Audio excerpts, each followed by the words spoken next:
कहाँ है भगवान? कैसे दिखते हैं भगवान? कहाँ मिलेंगे भगवान? कहाँ रहते हैं भगवान? ये प्रश्न कई बार मन में उठता है। इसका उत्तर जानना चाहते हो तो ये प्रसंग बड़े ध्यान से सुनिएगा। हरे कृष्ण दोस्तों, मैं हूं अनुज शर्मा। एक बार एक परिवार था। ईश्वर के अनन्य भक्त थे सब। भगवान की आराधना करते थे, पूजा पाठ करते थे, भगवान को भोग लगाते थे, भगवान से बातें करते थे। उसी परिवार में एक छोटा बच्चा था। बच्चा स्कूल जाता था, मम्मी पापा से पूछता था कि भगवान रहते कहां हैं, कैसे दिखते हैं, मिलेंगे कैसे, उनसे मिलना है, कैसे मिला जाए उनसे। तो मम्मी पापा बताते थे कि भगवान तो ऐसे ही दिखते हैं जैसे ठाकुर जी दिखते हैं, यही तो है भगवान। और जरूर मिलेंगे बेटा, जब दिल से बुलाओगे तो जरूर मिलेंगे, उनकी खोज करोगे तो जरूर मिलेंगे। वो सबसे मिलते हैं, जो उनसे प्रेम करता है उससे अवश्य मिलते हैं। ये बात कह करके मम्मी पापा बात को टाल देते थे। अब ये बच्चा बड़ा होने लगा। थोड़ा बड़ा हुआ तो एक दिन जिद पकड़ ली कि मुझे भगवान के साथ लंच करना है, भगवान के साथ खाना खाना है, मुझे भगवान से मिलना है, मुझे भगवान से मिलवाओ, मुझे उनको देखना है, उनसे बातें करनी।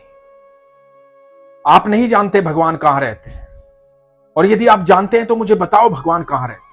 आप कहते हो ना, खोजना पड़ेगा भगवान को, जो प्यार करता है उससे मिल जाएंगे भगवान। तो मैं खोजूंगा भगवान को, मैं उनसे प्यार करता हूं, मुझे मिलना है उनसे। तो मम्मी पापा ने बहुत समझाया। मम्मी पापा के मन में आया कि हम ही आज तक भगवान से नहीं मिले तो इसे कैसे मिलवाएं। उसे बहला दिया, फुसला दिया, समझा दिया। अगले दिन सुबह जब बच्चा उठा तो बच्चा अपने स्कूल जा रहा था। बच्चे ने आज निर्णय कर लिया था कि आज भगवान को खोजूंगा, आज भगवान से मिलूंगा, आज भगवान के साथ ही लंच करूंगा। और अपने स्कूल की तरफ गया। स्कूल की तरफ जाकर के ये सोचता रहा कि भगवान से मिलना है तो खोजना पड़ेगा। तो पैदल चलता रहा, भगवान के बारे में सोचता रहा, उन्हें पुकारता रहा तो काफी आगे निकल गया, स्कूल से काफी आगे निकल गया। अब उसे ध्यान ही नहीं है स्कूल के बारे में। उसके मन में तो बस एक बात है कि आज मुझे लंच भगवान के साथ करना है। चलता अपने गांव से दूर निकल गया, बाहर नदी के किनारे जाकर के बैठ गया और सोचने लगा कि भगवान आप आइए, आप कैसे आएंगे, मुझे आपको देखना है, मुझे आपसे बातें करनी है, मुझे आज आपके साथ लंच करना।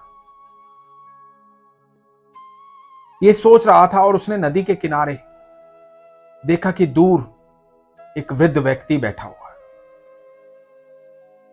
और वो उसकी तरफ देख रहा है, देख करके मुस्कुरा रहा है। तो बच्चे को लगा कि ये भगवान बैठे हुए हैं, ये मेरी तरफ देख करके मुस्कुरा रहे हैं, ये मेरा इंतजार कर रहे हैं। तो बच्चा उस वृद्ध व्यक्ति के पास गया और जाकर के कहा कि आपको भूख लगी है ना?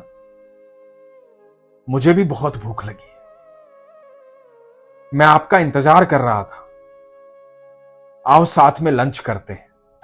और बच्चे ने स्कूल का टिफिन खोला और उस वृद्ध व्यक्ति के सामने परोस दिया और कहा कि आओ साथ में मिलकर लंच करते हैं। वो वृद्ध व्यक्ति बच्चे की तरफ देख रहा था, मुस्कुरा रहा था, उसके सर पर हाथ फिरा रहा था, उसको स्नेह कर रहा था। और वृद्ध व्यक्ति ने देखा कि भोजन है, बच्चा कह रहा है कि साथ में करते हैं। और उन्होंने साथ में भोजन किया, साथ में भोजन खाया, बहुत सारी बातें की। भगवान से जितने प्रश्न उस बच्चे को पूछने थे उस वृद्ध व्यक्ति से पूछे। उस वृद्ध व्यक्ति ने हर एक प्रश्न का उत्तर दिया, बहुत सारी बातें की, बहुत सारा स्नेह किया, बच्चे को बहुत कुछ समझाया, बड़ा प्यार किया, दुलार किया। शाम होने लगी। बच्चे ने कहा कि अब मुझे घर जाना है, मेरे माता पिता मेरा इंतजार कर रहे हो। वृद्ध व्यक्ति ने कहा कि हां, तुम्हें अब घर जाना चाहिए, तुम्हारा परिवार तुम्हारा इंतजार कर रहा होगा। और यह कहकर के बच्चा चलने लगा। अब बच्चा पीछे मुड़ मुड़ कर देख रहा था, वृद्ध व्यक्ति मुस्कुरा रहा था। बच्चा बार बार मुड़ मुड़ कर देख रहा था कि वृद्ध व्यक्ति देख करके मुस्कुरा रहा है।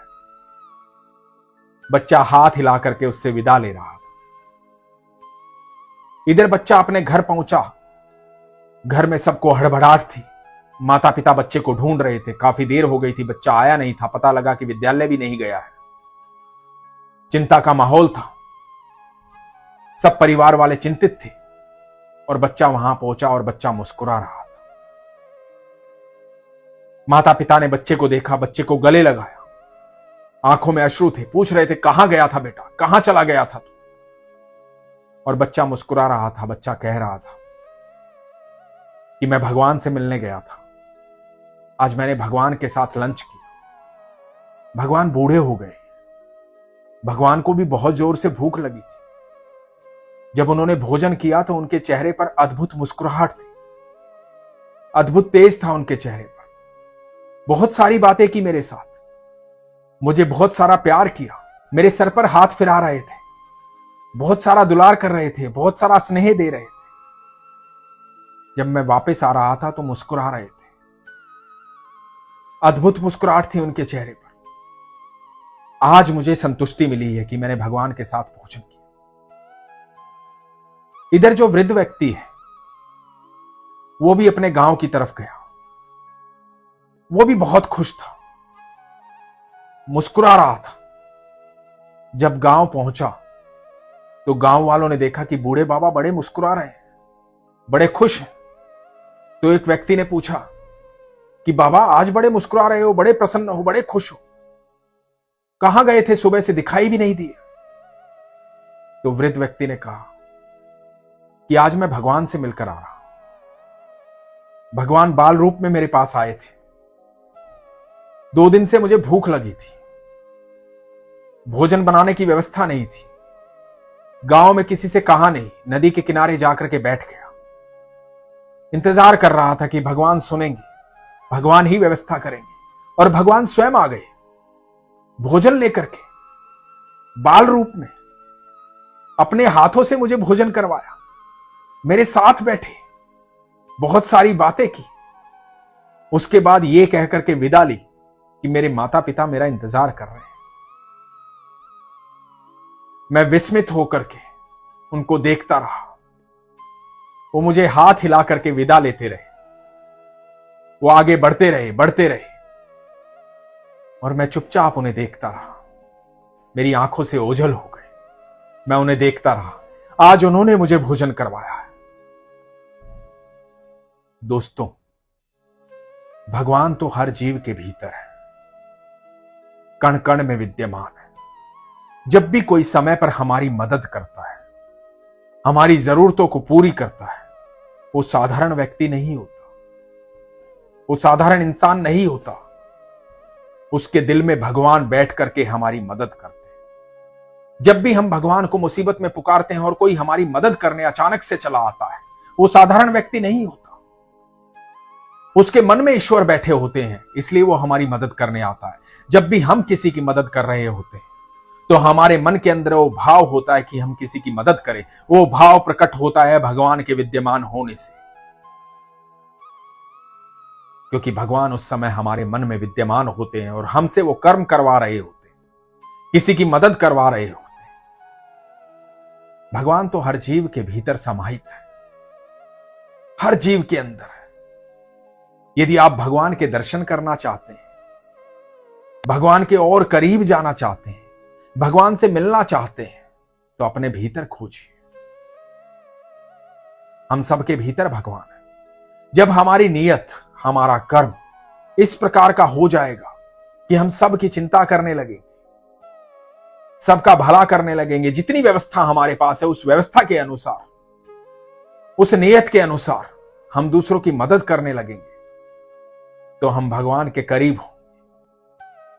और जब भी हम किसी की मदद करते हैं तो भगवान हमारे भीतर विद्यमान होकर के वो मदद करवाते हैं। उस समय भगवान की हम अनुभूति महसूस कर सकते हैं। किसी के चेहरे पर आई मुस्कुराहट साधारण मनुष्य की मुस्कुराहट नहीं है। जब हम किसी को भोजन करवाते हैं, उसके बाद वो व्यक्ति मुस्कुराता है, तो मुस्कुराहट उस साधारण व्यक्ति की नहीं है, वो भगवान की तृप्ति की है, वो भगवान की मुस्कुराहट है। भगवान आपके भोजन करवाने से आनंदित होते हैं। इस प्रकृति में जब भी हम योगदान करते हैं तो उस योगदान से भगवान आनंदित होते हैं। भगवान की वो मुस्कुराहट हमें दूसरों के चेहरे पर दिखाई देगी और वो संतुष्टि अपने भीतर दिखाई देगी। यदि आप ईश्वर से मिलना चाहते हैं, उनके करीबी होना चाहते हैं, तो इस प्रकृति में अपना योगदान दीजिए और ईश्वर पर विश्वास रखिए कि वो हर समय आपके संग है। बस एक नियत बनाइए। कभी ये मत सोचिए आपके पास धन कम है, आप मदद कैसे करेंगे। आपकी नियत होनी चाहिए। जब आपकी नियत होगी तो आपके जीवन में बरकत होगी।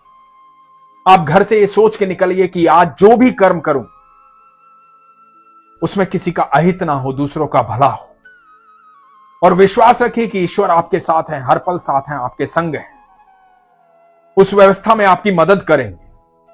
आप देखना, आपके जीवन में इतना बदलाव होगा, आपकी व्यवस्था बढ़ती चली जाएगी। बस आप नियत रखिए, आपके पास धन की कमी नहीं रहेगी, आपके पास अन्न की कमी नहीं रहेगी। आप नियत रखिए, आपके जीवन में दुख नहीं आएंगे। इतना सुख आएगा, इतना धन आएगा कि आप दूसरों को बांट सके। इसके लिए आपको विश्वास की आवश्यकता है, नियत की आवश्यकता है। इसीलिए हमेशा कहता हूं, अपने विश्वास को मजबूत कीजिए, अपना ख्याल रखिए। हरे कृष्ण।